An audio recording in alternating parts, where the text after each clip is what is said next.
Hi there, welcome to the latest episode of my 10-minute moan. The topic of this 10-minute moan is quite amazing things that I didn't know about Nigel Farage, and I'll cover them one by one during this 10-minute rant. So I'll just give you a sort of summary. Ben Habib put out a live or premiered a video at 10 o'clock this morning on YouTube where it was about, 20-30 minutes long, and really got tore in to Nigel Farage and Reform.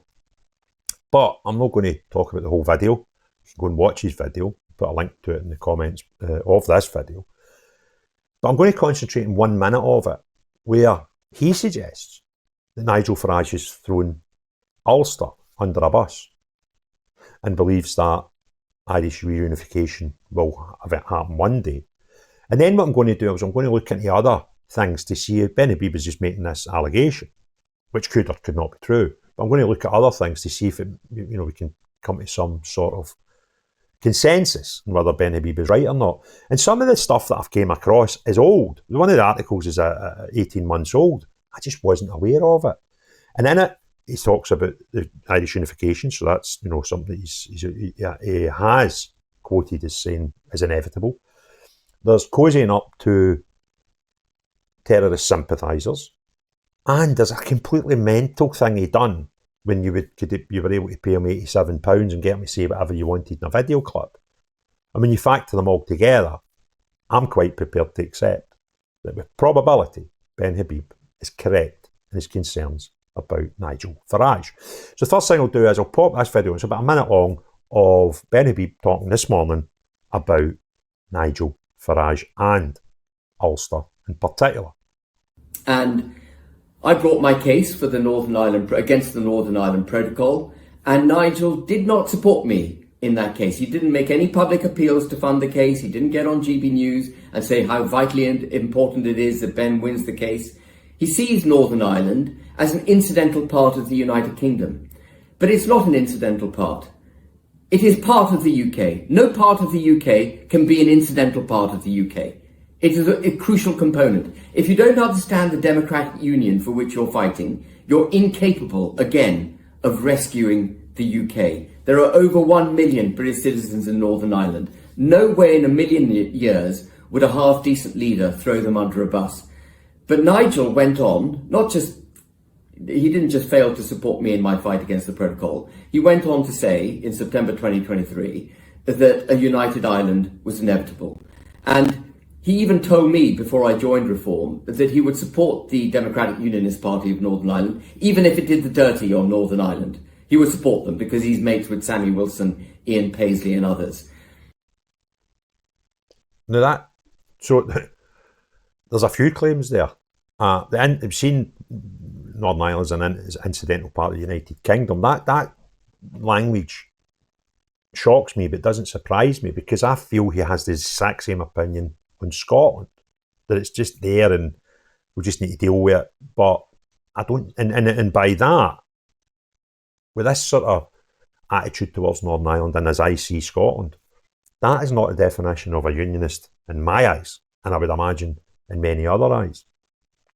So I wanted to convince myself if Ben Habib was right or wrong with his claim that Nigel Farage did indeed say back in 2023 about this united Ireland.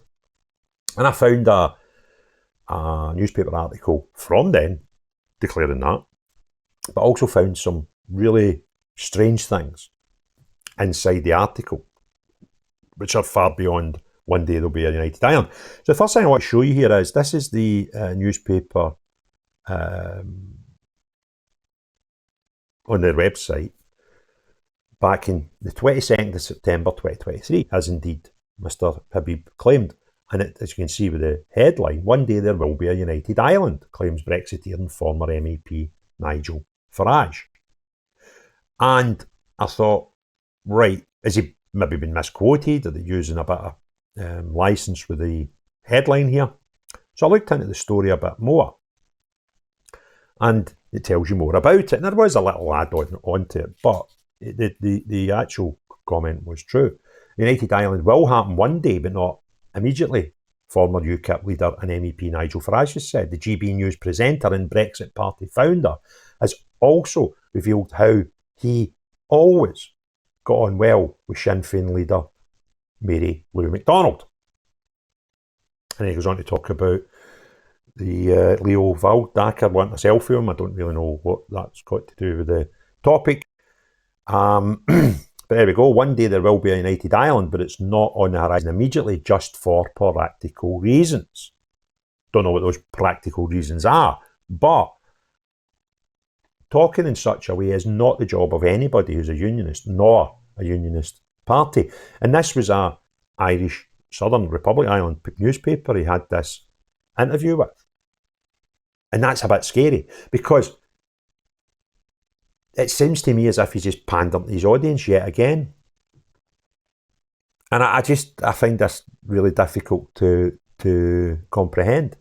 And again, we had previously some people tell me I'm a liar, but it is fact, I've proven it, that up until about a year ago, the Reform UK's website went on to suggest that Scotland should have a second referendum in 2039.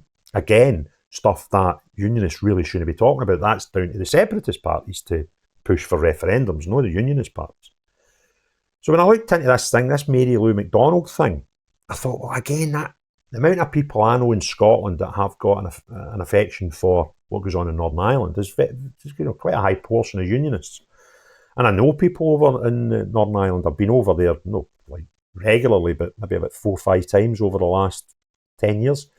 And just before you all started the nonsense, by the way, no for parades or anything. It was for other stuff. One was a funeral, and the rest were for things that were other events. So, you know, I've got a lot of friends over there. I've been over there, and just throwing them to the wolves kind of concerns me. I think the Ulster Unionists have probably been treated even worse than the Scottish Unionists by others. Particularly since Brexit, and the stuff that's going on over there is absolutely ridiculous, right? However, when you are talking about someone like Mary Lou McDonald, I don't know why you need to get involved in these conversations. You can actually decide to say nothing. And again, this is similar to when he started talking out quite negatively about Tommy Robinson.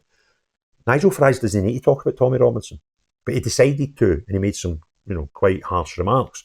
Likewise, you don't need to talk about Mary Lou McDonald, but he did.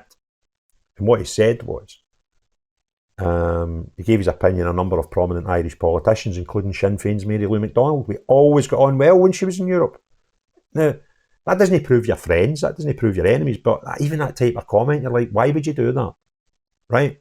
I'm not a politician in Northern Ireland, but I know that sort of stuff wouldn't go down well in Northern Ireland, where your target audience were unionists, and also because of the amount of connections between Ulster Unionists and Scottish Unionists, then there's a load of Scottish people who think, I don't like that.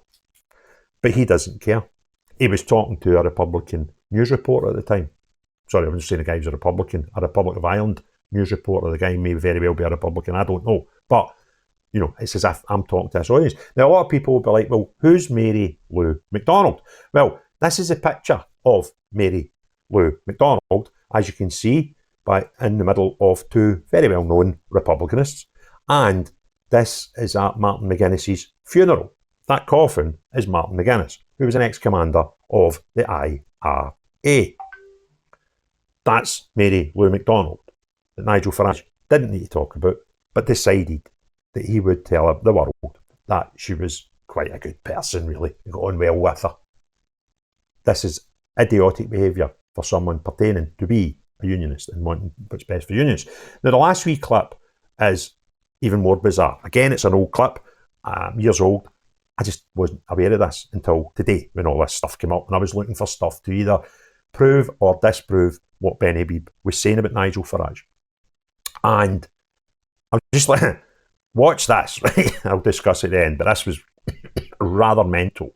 I know that you apologised for the birthday greeting which you delivered in the last couple of days, but I want people to see just how much you know about the history and culture on this island. Now, it's a bit early in the day, so all I've got actually is coffee, but I hope you enjoy a few pints with the lads tonight. Up the Ra. Up the Ra, Nigel. I mean, I know that you said sorry. I know you get 87 quid. It's entirely within your rights to do that. Right. Nigel, there's not a unionist I know that could even possibly consider saying those words. I can also, but to try and push it aside, for the background here, there was a website at the time, I think it might still be on the go, that a lot of celebrities would register to, and you could pay them renting between 10, 20 quid up to hundreds of pounds to say a message, and folk would do it for birthdays and stuff. And some, like this one, we're doing it obviously as a wind-up, right? Nigel Farage, I think it was 87 or 88 quid, he charged, and he would say any personalised sort of 30-second message for you. Now, I don't know a single unionist that would read that and go, yeah, I'll do that, right, for the sake of 87 or 88 quid. I don't think there's any monetary value in most of the unionists I know could say those words. But for him then to go, I was set up, I didn't really know anything about it, might be true. Might be, maybe 20% chance of that being true, that he didn't know what up the Ra meant. But I would suggest any unionist, any true unionist, would definitely know what up the Ra meant. And I certainly wouldn't be falling for a trick like that. But Nigel Farage was quite happy to do that for 87 or 88 pounds. So there we go. That's all the stuff I want to share in this video. Blowing my head. Right? I used to say, and I'll be honest with you, I didn't quite like reform. Right? That's kind of, that happened on the 3rd of July when I realised they were putting so many separatist candidates in Scotland and telling us they're the Unionist party. So I kind of lost my way with the party then. But I did say, right up to probably the last week or two, I didn't mind Nigel Farage. But I do now. And all this is about is making that man the next Prime Minister of the United Kingdom. And if that's really what you want to do, because you see, we need to break the duopoly of Tory Labour, all you're doing is creating a triopoly. Because believe me, he's no better than any of the poor Prime Ministers we've had over the last 28 years. And in many instances, he's actually worse. But the Reform has now got this sort of cult following based on, and I totally understand it because I was that soldier. I was ready to join Reform and potentially ask them if I could be a candidate up until the 3rd of July last year. Because I seen them as a great white hope. So I totally understand why people are still clinging on to that. But you sound even more ridiculous each day as more stuff comes out about Reform, arguing that at least they're not as bad as Tories and Labour.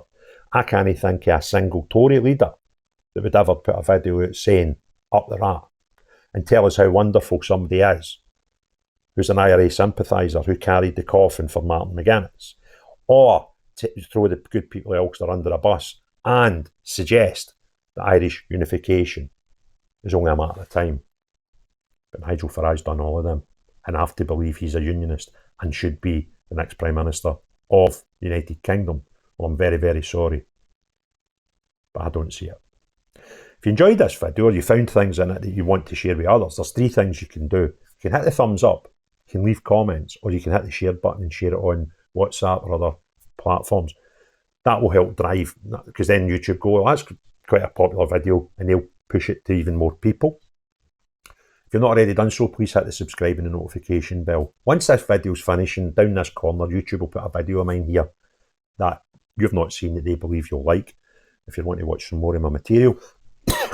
However, the most important thing of all, unless you're the type of person that wants me to believe you're a unionist, you say up the Ra, you tell us how nice our Irish Republican IRA Symapthiser is, you're willing to throw the good people of Northern Ireland and Ulster under a bus, and you believe that Irish Unification is just a matter of time, then no you. But everyone else, have a great day. Cheerio, bye now.